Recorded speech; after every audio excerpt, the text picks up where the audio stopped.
nome é Pedro Doria, eu sou jornalista e eu estou fazendo 30 anos de carreira esse ano. E desde o início da carreira, como eu era o menino que entendia internet dentro da redação, eu sou velho o suficiente nesse ramo para ter escrito matéria explicando o que é e-mail.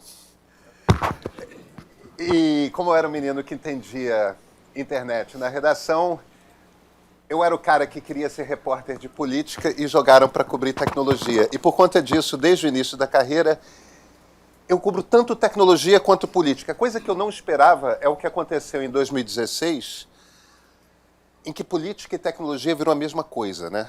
Isso passou a ser absolutamente impossível falar sobre política sem falar sobre tecnologia o tempo todo. Aliás, passou a ser impossível falar sobre qualquer assunto sem falar sobre tecnologia o tempo todo. Isso não é à toa. Existem 3 revoluções grandes que aconteceram no século XX, que é importante para a gente compreender, para perceber o impacto do que é inteligência artificial. A primeira é a invenção pelo Alan Turing na Inglaterra, em 1942-43, do computador. Ele inventou o computador como uma grande máquina de calcular para quebrar a máquina de criptografia nazista. Sem a invenção do computador, os aliados não teriam conseguido fazer o dia D e ter vencido os nazistas. Aquilo, evidentemente, mudou radicalmente o mundo de uma maneira muito maior do que os engenheiros na Inglaterra tinham noção de que poderia acontecer. A segunda revolução grande é a revolução que meio que tem como pais fundadores o Bill Gates e o Steve Jobs, que é a do computador pessoal a partir de 73, 74. Quando, de repente, tem uma frase do Thomas J. Watson, que é o fundador da IBM, o grande presidente da IBM, de 69, 70, que é uma preciosidade. Ele dizia que estava muito otimista com o mercado dos computadores e achava que tinha um mercado possível no mundo até o final do século XX de uns 500 computadores. E, de repente, aparece o computador pessoal. E quando o computador vai para a mesa da casa das pessoas, vai para a mesa do escritório das pessoas, há um boom de produtividade. A terceira grande revolução, 1995, é o momento que a internet aparece. De repente, claro, a internet é de 69, mas de repente aqueles computadores todos estavam conectados. Não era tão claro em 1995, acho que todos vocês já eram nascidos e talvez tenham memória de como era, não era tão claro o quanto que a internet ia ter impacto na vida de todo mundo. Mas é bastante seguro dizer que desde 2014, desde 2015, nenhum de nós vive sem estar 100% do tempo conectado. Foram 20 anos para a internet se tornar algo que é parte do tecido do nosso cotidiano. Inteligência artificial tem o tamanho dessas 3 coisas. Inteligência artificial tem o tamanho desses 3 momentos. A previsão dos caras que inventaram inteligência artificial é de que isso, dessa vez, não vai ser em 20 anos como foi com a internet, vai ser em 10. E o marco zero é 2022, que é o momento que Midjourney, ChatGPT, etc., começam a entrar na nossa vida. Deixa eu pegar aqui 5 pontos para a gente dar uma costurada no que é inteligência artificial e que tipo de impacto isso vai ter no nosso cotidiano. Deixa eu começar aqui com o futuro. Vamos imaginar um dia na vida dessa moça aqui, sei lá, uns 5 anos na nossa frente, tá certo? Pensa que vocês vão ter uma assistente pessoal, assim como Alexa, Cortana, Siri, Google Assistente, esses assistentes que a gente tem, só que muito mais sofisticado e é pessoal. Não é a mesma voz na mesma caixa de som espalhada, não, não. No computador, no óculos inteligente, no celular, nas caixas de som das nossas casas, a mesma assistente pessoal com a mesma voz vai estar conversando conosco o dia a dia. E aos poucos vai ter acesso aos nossos dados, às nossas informações, vai ver o que está no nosso e-mail, vai ver o que está que a gente recebe no WhatsApp, por tudo, tá certo? E vai nos conhecer com o passar do tempo. vai saber nossas reações, nossas preferências. Para você marcar uma viagem, pode ser uma coisa tão simples quanto, fulano, seja lá qual nome que a gente dê para a figura, eu preciso ir para Brasília em tal dia. A assistente já vai procurar a passagem, na companhia aérea na qual temos milhagens, vai marcar um hotel, vai marcar até um chopp com aquele amigo, aquela amiga que a gente tem, que a gente sempre encontra quando está em Brasília. Tudo isso numa ordem. Aí, de repente, você sai para uma corrida de manhã, você está com um relógio, você está com óculos... não pensa que esses óculos novos da Apple, não. Pensa um óculos normal com sensores, com um microfone, com câmera. A Meta já tem uns chineses aparecendo coisas parecidas. Todos os nossos dados vitais estão sendo mensurados o tempo todo. E qualquer tipo de desvio, qualquer tipo de alerta de saúde, a própria assistente vai perceber e falar, olha, de repente já é bom marcar uma visita no seu cardiologista. Quer reservar um almoço, um jantar num restaurante? Pede para a assistente. Ela entra em contato com o sistema do restaurante, já marca e já traz quaisquer restrições alimentares que vocês tenham, o que for. Você está trabalhando num relatório delicado, de repente você está, sei lá, você cuida de floresta amazônica e está preocupado com desmatamento. Você está trabalhando, sua assistente pode alertar, olha, acaba de sair na Nature um artigo que completa esse parágrafo aqui no qual você está trabalhando, ou 4 parágrafos antes. Porque, evidentemente, a coisa está monitorando os temas do seu interesse o tempo todo. Isso, claro, fora recomendações de séries com muito mais capacidade do que os algoritmos de uma Netflix, de uma Disney Plus, do que for. E, claro, recomendações de livros. Imagina a ideia de um assistente que está o tempo todo com você. Essa é a corrida do Santo Grau. É isso que as 4 principais empresas, entre elas a OpenAI, que está em parceria com a Microsoft, é isso que as 4 principais empresas que estão trabalhando com inteligência artificial querem botar no mercado o mais rápido possível. A corrida é nesse sentido. A OpenAI é, de longe, quem está mais perto. A gente não está lá, evidentemente, mas não custa a gente vir aqui para entender como que chegamos aqui. Esse camarada aqui, Fang Hyun-shu, eu não tenho mais vaga ideia se eu estou pronunciando o nome corretamente. Ele é de Taiwan, ele era um engenheiro da IBM, que em 1997 convidou ao palco, na própria sede da IBM, o Garry Kasparov. Kasparov hoje é o principal adversário político do Vladimir Putin. Na época, ele era o campeão mundial de xadrez. Ele chamou o Kasparov para uma partida de xadrez e o Deep Blue, o computador que ele programou, venceu o Kasparov em menos de 5 minutos. Era uma coisa absolutamente inimaginável. Esse é o momento em que essa tecnologia começou a ser trabalhada, que o mundo acordou, opa, tem uma coisa acontecendo. Os rudimentos dessa tecnologia, que a gente chama de machine learning, é a primeira geração de inteligência artificial, eles já existiam desde 55. O que não existia era capacidade de processamento e capacidade de armazenamento. Nós, jornalistas, passamos os primeiros anos dos anos 2000 escrevendo matérias sobre Big Data. O termo era errado, a gente devia estar chamando de machine learning, a gente devia estar falando de inteligência artificial. Porque grandes bancos de dados sempre existiram. O que passou a existir ali era a capacidade de mergulhar nesses bancos de dados e sair tirando conclusões, tirando informação. Que tipo de informação? Padrões de comportamento humano que se repetem, padrões de comportamento humano que nós não conseguimos perceber que estão se repetindo ao olho nu, mas a máquina consegue fazer conta mergulhando nos bancos de dados e perceber isso. O primeiro uso popular disso foi o algoritmo da Amazon, que em 2001, 2002 já era capaz de dizer para a gente que tipo de livro a gente vai gostar de comprar na próxima. E, em geral, acertava. Parecia mágica. Era essa capacidade de olhar uma quantidade imensa de pessoas comprando livros, perceber que tipos de padrões se repetem de acordo com o perfil e dizer, olha, você se encaixa mais ou menos aqui nesse perfil, você deve... A gente, infelizmente, é mais previsível do que gostaríamos de ser. esse troço funciona que é uma barbaridade. Aí a coisa começou a se espalhar. Quando a gente abre uma Netflix, quando a gente abre qualquer streaming, um Spotify da vida, e ele está fazendo sugestões para a gente, é essa primeira geração de inteligência artificial funcionando, percebendo que padrões se repetem.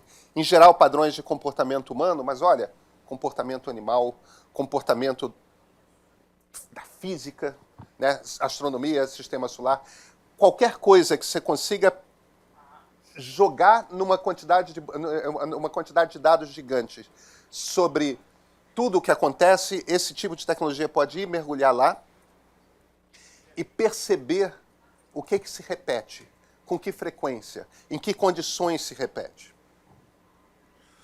Em 2012, tanto o Facebook quanto o Twitter puseram dentro das redes sociais esses algoritmos. A gente chama de algoritmos, mas no fim das contas a gente está falando o tempo todo de aprendizado de máquina, de machine learning.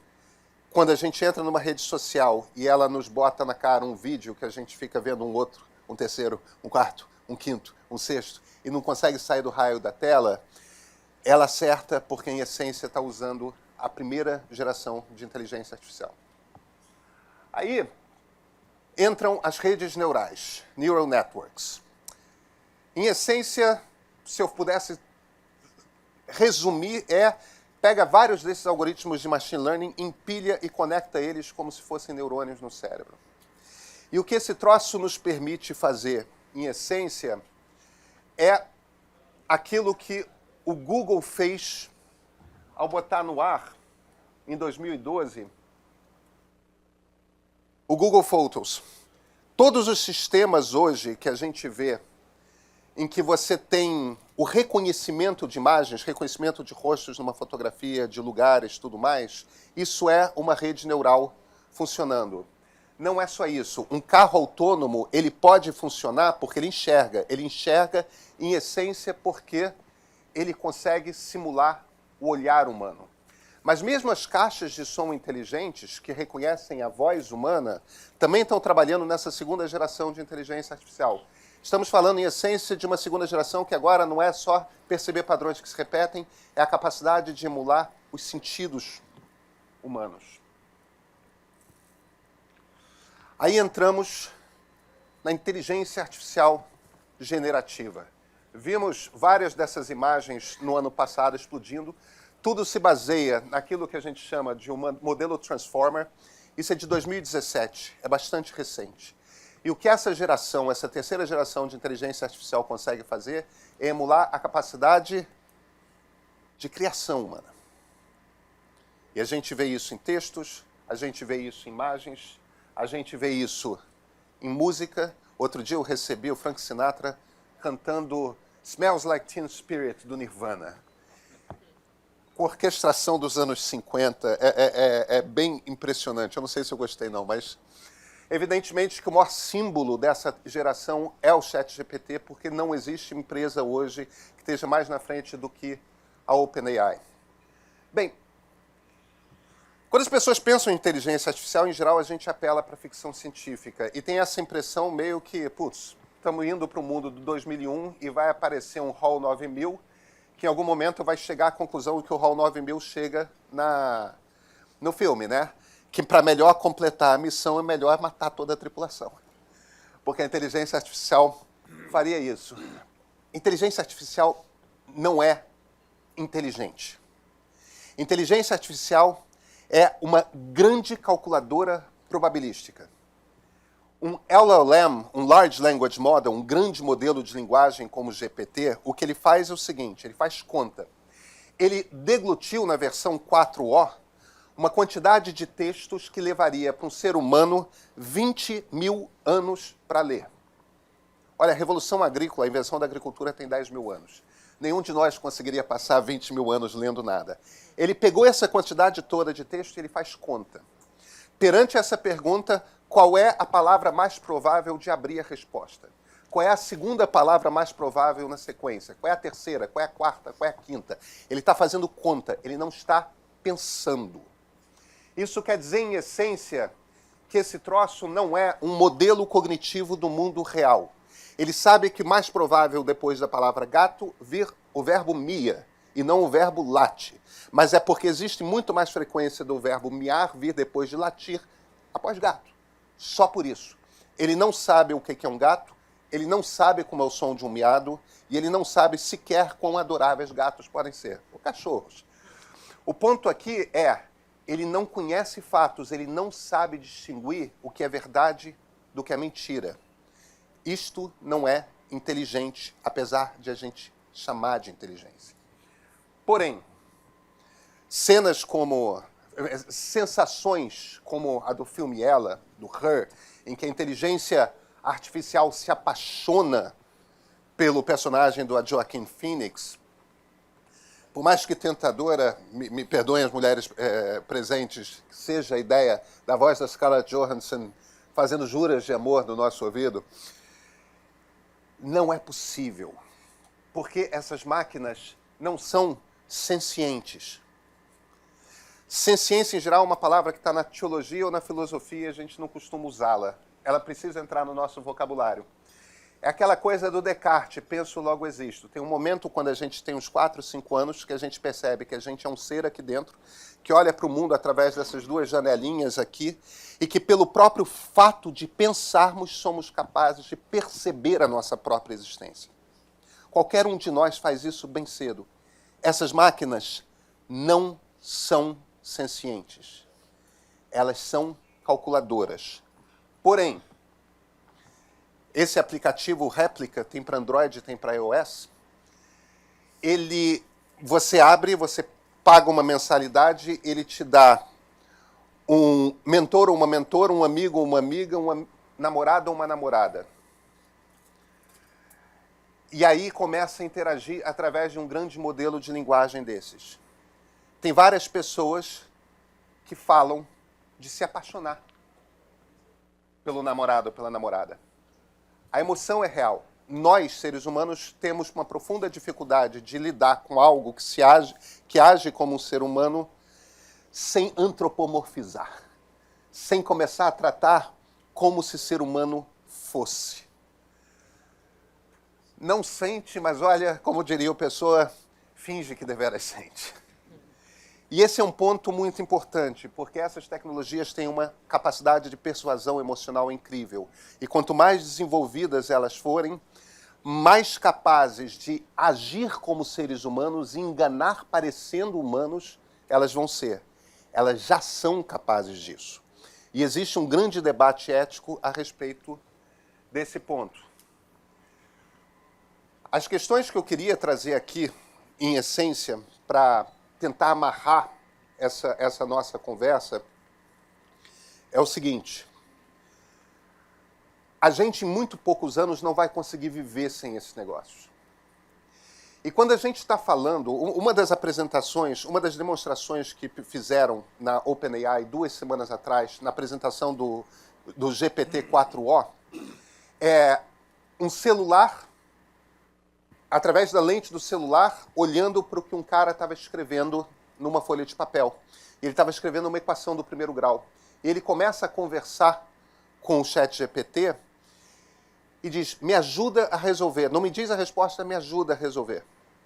E o ChatGPT, você está com uma equação do primeiro grau na frente. Isola as variáveis de um lado e as constantes no outro. E ele vai fazendo e vai seguindo os passos para resolver. Isso, como um professor particular, é uma coisa absolutamente formidável. Essa tecnologia está pronta, está prestes a ser lançada na mão aqui de todos nós. Isso pode ajudar a criança, isso pode ajudar a qualquer um de nós nos nossos trabalhos. Pensa que todo esse processo da coisa, desde a parte de detecção de padrões que se repetem, passando pela parte de emulação dos sentidos humanos, chegando ao ponto da criação humana, todas essas ferramentas começam a se juntar nesses assistentes. Então, o pessoal da USP, do Pablo Hortelado, que tenta descobrir padrões que se repetem, por exemplo, de comportamento político das pessoas, eles estão começando a substituir várias pessoas na equipe pelo ChatGPT. Porque o ChatGPT é capaz de deglutir planilhas de Excel e sair escrevendo relatórios de conclusões que eles tiram delas com muita facilidade. Exige ainda escrever um pouco de código, não muito. Quem começa a usar isso percebe uma aceleração no trabalho imensa. E aí tem uma questão, que é uma questão que talvez valha um pouco menos para o terceiro setor do que para o setor privado, que é quem não entra nisso rápido, quem não começa a usar rápido, perde vantagem competitiva. Talvez a questão da concorrência não seja tão pesada no terceiro setor, mas a questão da eficiência é. E boa parte da conversa que a gente vai ter hoje, o dia inteiro, é essencialmente uma conversa sobre como que esse tipo de tecnologia pode trazer eficiência, capacidade de ampliar o tipo de conclusão que se toma, mas também o como que ela traz imensos dilemas éticos. Sabe, esses troços são alimentados com dados que nós produzimos dentro das nossas sociedades.